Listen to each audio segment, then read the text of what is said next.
Hello प्यारे बच्चों, जल्दी से मेरे साथ जुड़ जाओ मोबाइल ऐप में। आज स्टार्ट कर रहे हैं हम रियल गैस इक्वेशन। पिछली क्लास में समाप्त हो गया था, उससे आगे का पोर्शन आज करेंगे हम। 11th क्लास और chapter number 5 state of matter topic हमारा रिज्यूम कर रहे हैं। जो पिछली क्लास में किया था मैं फटाफट एक बार आपको वो रिवाइज कराऊंगा और उसके बाद आज आगे का पोर्शन करने वाले हैं, जिसमें kinetic molecular theory of gases, इसको कवर करना है हमने। तो पिछली क्लास में हमने वंडरवाल गैस इक्वेशन या ये कहिए कि रियल गैस इक्वेशन, इसको कंप्लीट किया था। एक बार हल्का सा रिव्यू आपको देना चाहता हूं। ये आपकी स्क्रीन पर यहां आप देख रहे हैं वंडरवाल गैस इक्वेशन लिखी हुई है। P plus n square A upon V square, in second bracket it is V minus NB is equal to nRT। तो A और B, ये पिछली क्लास में बताया आपको, this A and B these are van der Waal gas constant। A and B are van der Waal gas constant। R is real gas constant, that is 8.314 joule में होता है, लेकिन यहां पर 0.0821 एटमॉस्फेयर लीटर पर डिग्री पर मोल ये लेने वाले हैं।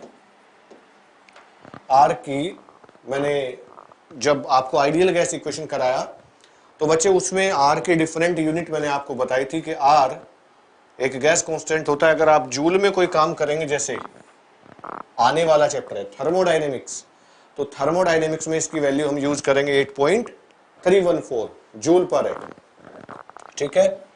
और जहां भी आप एनर्जी निकालना है, वर्क डन है, जो जूल में आता है, तो आप आर वहां यूज करना है तो इतना करेंगे। जब प्रेशर और वॉल्यूम का रिलेशन आप लगाते हैं तो 0.0821 आपने ये यूज करना है। दूसरा, कैलोरी में अगर लेना है तो 1.987 कैलोरी में लेंगे, यानी कि हम मोस्टली 2 यूज करते हैं, क्योंकि 1.987 we can write it 2। T is temperature in Kelvin, N is number of mole, V is volume, यहाँ V स्क्वायर है, and this is P is pressure। ये पिछली क्लास में सब कुछ मैंने आपको बताया, लास्ट क्लास में।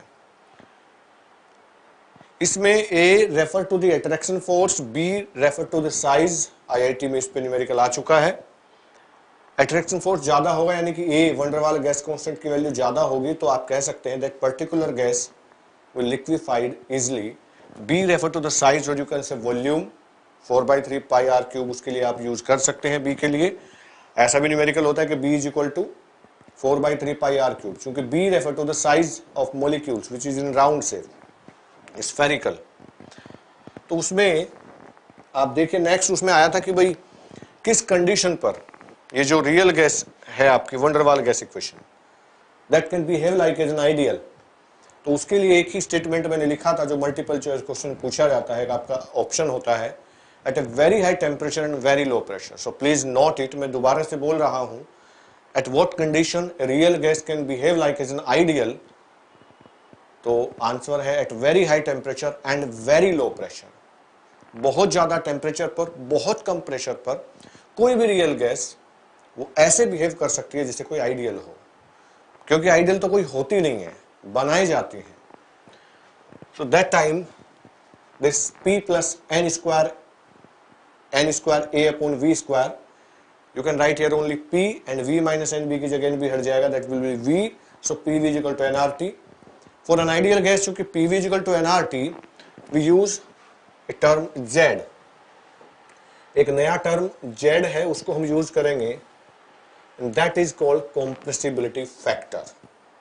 Z is compressibility factor, जो ये बताता है कि कोई गैस आइडियल है या रियल है, और उसमें क्या करना है आपको, प्रेशर घटाना बढ़ाना, वॉल्यूम घटाना बढ़ाना क्या करना है ताकि वो आइडियल बन जाए अगर आप बनाना चाहते हैं। या वो आइडियल नेचर से कितनी डिस्टेंस पर है, कितना मतलब डिविएट करती है, डिस्टेंस मतलब नॉट इन मीटर, वो कितना डेविएट करती है उससे। जैसे आपको बोलते हैं ना कि आप तो कोई एक कैरेक्टर होता है कि उस कैरेक्टर से आप तो करोड़ों मील दूर हो, तो कोई डिस्टेंस नहीं है, वो एक पैमाना होता है अलग। Compressibility factor Z is the ratio between PV upon nRT, and you know PV is equal to nRT for ideal। so in that case Z will be 1। अगर z इज इक्वल टू 1 आता है तो आप कह सकते हैं the given gas is that is behaving like as an ideal, but if z not equal to 1 the gas is real. तो वहां दो कंडीशन हो सकती है, z में बी मोर देन 1 और z में बी लेस देन 1। यहां याद रखना है इसको। Thus, gases show ideal behavior when the volume occupied is large, so that the volume of molecules can be neglected in comparison to it। ये जो point है, ये आपके जो आने वाला कंसेप्ट है, आने वाला भी एक पॉइंट आएगा kinetic molecular theory of gas, उससे मेल करता है कि जो कंप्लीट वॉल्यूम होता है गैस का, उसमें जो एक सिंगल मोलिक्यूल है वो इतना छोटा होता है कि पूरे वॉल्यूम के कंपैरिजन में हम उसको नेग्लिजिबल मानते हैं। The temperature at which real gas obey all ideal gas law over an appreciable range of pressure is called Boyle temperature और Boyle point. Another definition please note करिए, बॉयल टेम्परेचर किसे कहते हैं या बॉयल पॉइंट किसे कहते हैं। Boil ना पहला रूल था बॉयल्स लॉ। डेफिनेशन है Boyle temperature or boil point is that temperature at which a real gas obeys all ideal gases law over an appreciable range of pressure। यानी कि वो टेम्परेचर जिस पर कोई रियल गैस एक ideal gas की तरह बिहेव करने लगती है, उस टेम्परेचर को आप बॉयल टेम्परेचर कहते हैं। उम्मीद करता हूं ये आपने नोट किया होगा, कभी शॉर्ट में पूछा जा सकता है, काफी इंपॉर्टेंट है। Boyle temperature depend upon its nature. Above Boyle temperature real gas show positive deviation from their identity and Z value is greater than 1। The force of attraction between the molecule are very feeble because boil temperature real gases first show decrease in Z value with increased pressure which reaches a minimum value. On further increase in pressure the value of Z increase continuously। ये आपको बता चुके हैं यहाँ पर Z is equal to PV ideal upon nRT। The gas show an ideal behavior then volume of ideal is equal to nRT by P। On putting this value of nRT by P in this equation we get Z is equal to volume of real gas upon volume of ideal gas. And आपको पता है जब दोनों volume बराबर हो जाएं, ratio 1 आ जाए, तो वो गैस आइडियल थी। अगर वॉल्यूम कम है, चूंकि रियल गैस जो होगी, रियल गैस का वॉल्यूम कम होता है, रियल गैस के मॉलिक्यूल में अट्रैक्शन फोर्स होता है, तो अट्रैक्शन फोर्स होने से गैस के मॉलिक्यूल पास पास आएंगे और वो कम हो जाएगा। इसका मतलब वॉल्यूम ऑफ रियल गैस वो कम होगा। इस केस में Z की वैल्यू 1 से कम हो जाएगी। ठीक है, इस तरीके के ग्राफ आपको मिलेंगे देखने के लिए। पहले वैल्यू घटी और फिर वैल्यू बढ़ जानी होती है। कॉम्प्रेसिबिलिटी फैक्टर Z के रेस्पेक्ट में ग्राफ लिया गया है और प्रेशर के रेस्पेक्ट में। इससे कोई ज्यादा मतलब नहीं है आपको इस ग्राफ से।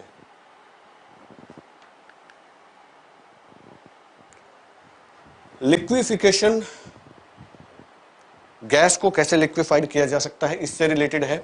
अच्छा, दूसरा मैं ये जरूर कहूंगा कि आपके पास में कोई जो भी एक आपकी आइडियल बुक है, दैट में भी NCERT और दैट में भी कोई भी पब्लिकेशन की, साथ में आपको जो नोट्स हैं एकलव्य एजुकेशन के, वो आपने डाउनलोड कर लेने हैं और वहां से आपको अंडरलाइन करके पढ़ना है।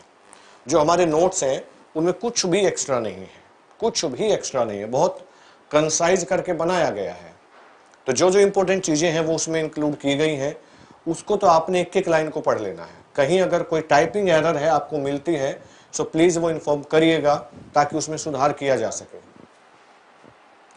अच्छा, ये जो है आपका प्रेशर वॉल्यूम का ग्राफ है, पीवी ग्राफ, यानी कि बॉयल्स लॉ के हिसाब से सो लिक्विफिकेशन कब होगा, कब गैस लिक्विड होगी, आपको पता है कि अगर हम गैस पे लगने वाला प्रेशर बहुत बढ़ा दें, कीपिंग टेम्परेचर कांस्टेंट, जब आप प्रेशर बढ़ाएंगे तो वॉल्यूम घट जाएगा, क्योंकि P inversely proportional to 1/V। किसी गैस पर प्रेशर बढ़ाने से वो लिक्विड में कन्वर्ट हो जाती है। अब आपने एक ऐसा ऐसा ऐसा मन में कल्पना करनी है, we are doing experiment, imaginary experiment मैं कर रहा हूं। एक हमारे पास में ऐसा सिस्टम है, एक ऐसा सिस्टम है, इसके अंदर गैस भरी हुई है, ठीक है, और यहाँ पिस्टन लगा हुआ है। हमने इस सिस्टम का टेम्परेचर कांस्टेंट किया और हमने प्रेशर बढ़ाया। तो प्रेशर बढ़ाने से हुआ क्या कि वो गैस लिक्विड में कन्वर्ट हो गई। ये पिस्टन ऐसे है, यहाँ पर वॉल्यूम घट जाएगा, आपको पता है प्रेशर आप बढ़ाओगे तो वॉल्यूम घटेगा। अगर मैं यहाँ पर टेम्परेचर हल्का सा बढ़ा दूं तो बढ़ाने से वो गैस फिर से कन्वर्ट हो जाएगी, वो जो लिक्विड में बन गई थी वो गैस में चली जाएगी। लेकिन एक वेरिएबल को आपको कांस्टेंट करना पड़ेगा, प्रेशर को कांस्टेंट करना पड़ेगा उस केस में, क्योंकि तीनों वेरिएबल को एक साथ प्ले नहीं कर सकते आप। You have to fixed any one variables, either pressure, temperature or volume, then you can change the state of gas. Keeping temperature, you are increasing pressure, that gas change into liquid. Now you fix the pressure, outside pressure is constant and you increase temperature. Temperature बढ़ाने से volume अपने आप increase होने लगता है, so that gas will turn back into gas, वो वापस जो liquid में आ गई थी, that liquid कह सकते हैं, gas नहीं। तो कोई भी एक वेरिएबल आप लेंगे तो जहां तीनों पॉइंट मिल जाते हैं, आपने ऐसे करके एडजस्ट कर लिया, that point is called triple point of this gas. Triple point, ठीक है। ट्रिपल पॉइंट वो भी होता है जहां पर तीन स्टेट है, सॉलिड, लिक्विड एंड गैस। जैसे वाटर होता है ना, आइस में सॉलिड, लिक्विड एंड गैस। तो एक ऐसा पॉइंट, एक ऐसा टेम्परेचर, ऐसा बिंदु जहां पर वो तीनों फॉर्म ऐसा लगता है कि हाँ बस यहीं से हमने एक वेरिएबल चेंज कर दिया, वो गैस हो जाएगा, लिक्विड हो जाएगा, सॉलिड हो जाएगा, that is called triple point. इसके बारे में मैंने बताया। तो यहां पर कुछ ऐसी डेफिनेशन है, यहां तो लिखी नहीं है वो। क्रिटिकल टेम्परेचर याद करिएगा, एक तो क्रिटिकल टेम्परेचर मैं बोल रहा हूं आपको, ऑलरेडी लिखा हुआ आ गया है, क्रिटिकल ये आ गया। क्रिटिकल टेम्परेचर काफी इंपॉर्टेंट है, प्लीज इसको नोट करिए, क्रिटिकल टेम्परेचर। अब क्रिटिकल की अगर मैं हिंदी की बात करूं तो हिंदी में इसको बोलते हैं क्रांतिक ताप। अब क्रांतिक को क्रांति से ले लीजिए, क्रांति ने बदलाव लाया, गुलामी से आजादी कराई, ये क्या करेगा? डेफिनेशन, क्रिटिकल टेम्परेचर ये वो टेम्परेचर होता है जिस टेम्परेचर से ऊपर आप किसी भी गैस को लिक्विफाइड नहीं कर सकते। कोई एक गैस है पर्टिकुलर, और उस टेम्परेचर से नीचे आप प्रेशर वॉल्यूम में छेड़छाड़ कर रहे हो। प्रेशर बढ़ा दिया लिक्विड हो गई, प्रेशर घटा दिया गैस हो गई। प्रेशर कांस्टेंट करके वॉल्यूम बढ़ा दिया, वॉल्यूम घटा दिया तो लिक्विड हो गई, वॉल्यूम बढ़ा दिया तो गैस हो गई। फिर आपने टेम्परेचर थोड़ा सा कर दिया ऊपर, वो फिर गैस बन गई। आपने प्रेशर बढ़ा दिया, वो फिर लिक्विड बन गई। फिर आपने टेम्परेचर बढ़ाया, टेम्परेचर बढ़ाने से वो गैस बन गई, आपने फिर प्रेशर बढ़ा दिया, है ना। तो एक ऐसा टेम्परेचर आ जाएगा कि आप चाहे प्रेशर कितना भी बढ़ा लो, अब वो गैस है तो वो गैस है। That temperature is called critical temperature. इतनी आसान सी लैंग्वेज में आपको मैंने समझाया। तो डेफिनेशन क्या बनेगी कि the temperature above which a gas cannot be liquefied. A temperature that is 30.98 degrees C is called critical temperature of carbon dioxide. Carbon dioxide के लिए critical temperature 30.98 है. This is the highest temperature at which a liquid carbon dioxide can be, अब ये पता नहीं क्या लिखा है, टाइपिंग एरर है, लिक्विफाइड वाला वो है ये। Volume of one of a gas at critical temperature is called critical volume. उस critical temperature पर किसी गैस का जो वॉल्यूम होता है वो critical volume होता है, ठीक है। Now we are playing with pressure and volume, sorry, temperature and volume, keeping pressure constant. तो टेम्परेचर जब आपने सेट कर दिया, उस टेम्परेचर पर गैस का जो वॉल्यूम है that is called critical volume. The pressure at this temperature is called critical pressure. The critical temperature, pressure and volume are called critical constant. इन तीनों को critical constant कहते हैं और इनके फॉर्मूले बहुत पूछे जाते हैं, बहुत पूछे जाते हैं एग्जाम में. टीबी बॉयल टेम्परेचर याद करिएगा प्लीज, मैं बता नहीं रहा हूं. TB, critical temperature, critical pressure, critical volume, याद करिएगा प्लीज. ठीक है. क्रिटिकल टेम्परेचर तो ऐसे लिखा जाता है, critical volume VC, critical pressure PC और क्रिटिकल टेम्परेचर टीसी. ये नहीं, याद करिएगा. कुछ हिंट दे देता हूं आपको. जो हमारे नोट्स हैं उसमें मैंने बहुत कंसाइज करके आपके लिए रखा है, वहां से आप याद करेंगे. दूसरा, मैं बहुत जल्दी ही आपके लिए एक फॉर्मूला टाइप चैप्टर वो अपलोड करूंगा, तो आप देखेंगे कि हमारी जो एकलव्य की बुक है ना केमिस्ट्री की, ये है. हाँ, एक मिनट में. हाँ, ये है दिस वन. मैं पहले भी शो कर चुका हूं. तो रिटन बाय मी, ये इसी के नोट्स में आपको दे रहा हूं. इस बुक के नोट्स हैं. इसमें एक चैप्टर है 14 नंबर चैप्टर है, और उस चैप्टर में पूरी केमिस्ट्री में जितने फॉर्मूले होते हैं वो सारे फॉर्मूले एक साथ दिए हुए हैं. जितने मोस्टली केमिकल कंपाउंड जो बहुत इंपॉर्टेंट है उनके फॉर्मूले, उनके कॉमन नाम वो एक साथ हैं. कुछ एलॉयज हैं उनका कॉम्बिनेशन है वो एक साथ है. कुछ साइंटिस्ट हैं उनका नाम उनकी रिसर्च से जुड़ा हुआ है. कुछ कॉमन प्रोसेस हैं, कौन सी प्रोसेस किस चीज को बनाने में काम आती है वो एक साथ है. चैप्टर नंबर 14 है, तो उसको आप जरूर याद करिएगा. और ये मैं जो अभी कह रहा हूं आपको, इस तरह की चीजें ये इसमें बड़े बढ़िया से मैंने दी हुई है इस बुक में. जैसे एक बहुत इंपॉर्टेंट कंसेप्ट मैं यहां से लिख रहा हूं आपके लिए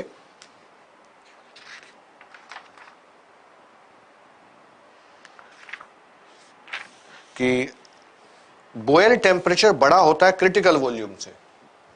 बॉयल टेम्परेचर बड़ा होता है क्रिटिकल टेम्परेचर से. नोट कर लीजिएगा, नोट करिएगा प्लीज कॉपी में.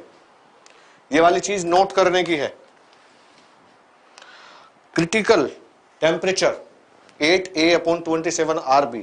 ये मैं हिंट देने वाला था आपको, ये यहां पे आ ही गया तो मैंने बता दिया. क्रिटिकल टेम्परेचर का फॉर्मूला जो होता है इसको निकालने का, क्रिटिकल टेम्परेचर का होता है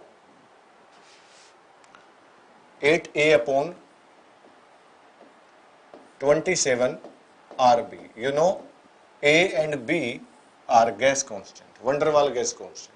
R is gas constant. ठीक है. और VC is equal to 3B. Critical volume is equal to होता है 3B. क्रिटिकल प्रेशर PC, ये मैंने एक जगह लिखे हुए इस बुक में. क्रिटिकल प्रेशर एनसीईआरटी में एक जगह नहीं दिए ही नहीं एनसीईआरटी में. A/27B². चलिए हो गया, प्लीज नोट करिएगा. ये एक जगह दिए हुए हैं किताब में और बहुत अच्छे से. मतलब जो नोट्स वहां है ना, अगर वो आपने सही से पढ़ लिया तो बस हो जाएगा बेड़ा पार. नीट हो, IIT हो. और इसमें हर चैप्टर में आपको, इसमें बता देता हूं, स्टेट ऑफ मैटर में आपको जो मल्टीपल चॉइस क्वेश्चन दिए हुए हैं वो कितने हैं, काफी संख्या में देते हैं. 92, मतलब निचोड़ के. कुछ बुक में दिए हैं 300, 400, 500, नहीं. There are only 92. मतलब हर तरीके का जो सीरियस क्वेश्चन हो सकता है, ऐसे ही नहीं कुछ भी उठा के. कुछ बुक्स में होता है ना कि पहले तो 20 क्वेश्चन तो बस ऐसे ही हैं, देखा हो गया. इसमें हर एक क्वेश्चन का एक अलग तरीका है कि ये इतना इंपॉर्टेंट क्यों है. वो है 92 है इसमें टोटल. उम्मीद करता हूं ये याद कर लिए होंगे. और ये तीनों चीजें बेहद ही इंपॉर्टेंट है. जितना मैं इंपॉर्टेंट कहूं उतना कम. ये है. अब हेडिंग डाल दीजिए फटाफट. जो अगला टॉपिक है हमारा, and that is kinetic molecular theory of gas. Heading लिखिए please, kinetic molecular theory of gas. उसके कुछ पॉइंट्स हैं जो मैं बताना चाहता हूं आपको, आप वो चाहेंगे तो कॉपी में लिख सकते हैं, नहीं तो उनको सुन लीजिए, उसके बाद में फिर थोड़ा छोटा सा डेरिवेशन आता है वो करेंगे। Kinetic molecular theory of gas है क्या? Kinetic molecular theory of gas कई साइंटिस्ट हैं, उन्होंने मिलकर के इसको दिया, मैक्सवेल और बाकी लोग। पहला कंसेप्ट तो ये है कि जो गैस है वो छोटे छोटे मोलिक्यूल से मिलकर के बनी होती है और उन मोलिक्यूल का जो नंबर है बहुत ज़्यादा होता है। दूसरा, वो एक मोलिक्यूल का जो साइज है वो इतना छोटा है that it can be negligible in comparison of complete volume of the gas. Second, molecule of gas is always in motion. They move here and there inside the container, and when they move here and there, they strike with each other, they collide with each other, and this collision is perfectly elastic. This collision is perfectly elastic. ठीक है? When they collide with each other, they exchange energy, but entire energy of the gas inside the container remain constant. ठीक है, लिख रहे हैं आप? दूसरा, ये नहीं होता कि हर मॉलिक्यूल की जो स्पीड है, जो मूवमेंट उसका हो रहा है, वो सबका सेम होता है, किसी का कम है, किसी का ज्यादा है, but when they will collide to each other, टकराएंगे जब वो, द स्पीड वो चेंज होगी। तो इसीलिए हम पूरी गैस के मॉलिक्यूल का जब एक निकालते हैं, स्पीड निकालते हैं, तो वहां हम तीन तरीके की स्पीड यूज करते हैं। एक होती है रूट मीन स्क्वायर वेलोसिटी और दूसरी होती है एवरेज स्पीड। ठीक है, तो उनको भी अभी हम निकालेंगे और इनका रिलेशन भी। एक होती है मोस्ट स्टेबल स्पीड। तो ये 3 पॉइंट, सॉरी 3 से ज्यादा हो गए हैं जो पॉइंट मैंने लिखवाए हैं, 3 तो स्पीड मैंने बताई आपको, फिर से मैं रिपीट कर देता हूं, फिर एक इसका जो डेरिवेशन है वो लिखते हैं। और जो इक्वेशन है वो है P V is equal to 1/3 mn u²।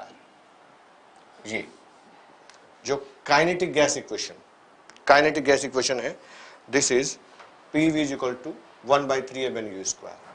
पहला पॉइंट फिर से सुन लीजिए, gas is made up of large number of molecules.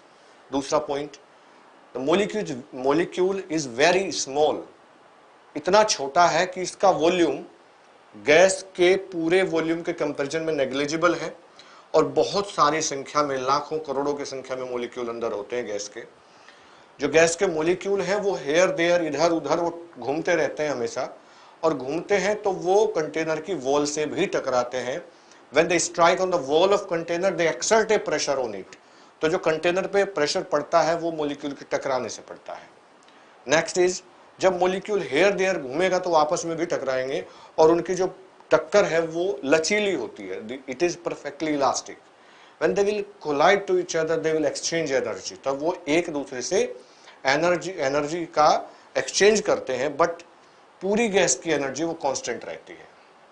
ठीक है, तो एक इक्वेशन बनी बेटा, P V is equal to 1/3 mn u²।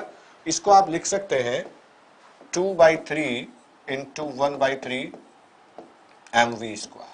ठीक है, और you know half mv² that is kinetic energy. So 2/3 of the kinetic energy, pv is equal to होता है RT। R is a constant, और जब आप काइनेटिक गैस इक्वेशन के term में यूज करते हैं तो आप एक अलग कांस्टेंट R की जगह पर K यूज करेंगे, K। So kinetic energy is equal to हो जाएगा 3/2 kT। याद करिएगा इसको, ये एक रिलेशन आपका बन के आएगा इस चैप्टर में kinetic molecular theory of gas के लिए। ठीक है, ये इस चैप्टर में बहुत छोटी छोटी चीजें हैं। अब कुछ न्यूमेरिकल्स हैं, न्यूमेरिकल्स नेक्स्ट क्लास में आप तैयार रहिएगा। PV is equal to NRT है, उस पर हमने करना है। ज्यादातर न्यूमेरिकल आपके PV is equal to NRT और उसकी advance form P is equal to DRT/m उस पर है, और एक दो न्यूमेरिकल है वो Dalton law of partial pressure, जो मैं पहली या दूसरी क्लास में आपको करा चुका हूं। That P is equal to P1 plus P2 plus P3। तो ये सारा कुछ हम याद रखेंगे, तो नेक्स्ट क्लास में मैं कराऊंगा आपसे। और कुछ समस्या आती है तो आपको व्हाट्सएप नंबर भी दिया गया, अगर आप कई बार यहाँ कमेंट नहीं कर पाते तो आप वहाँ कमेंट करिएगा। ठीक है, थैंक यू वेरी मच।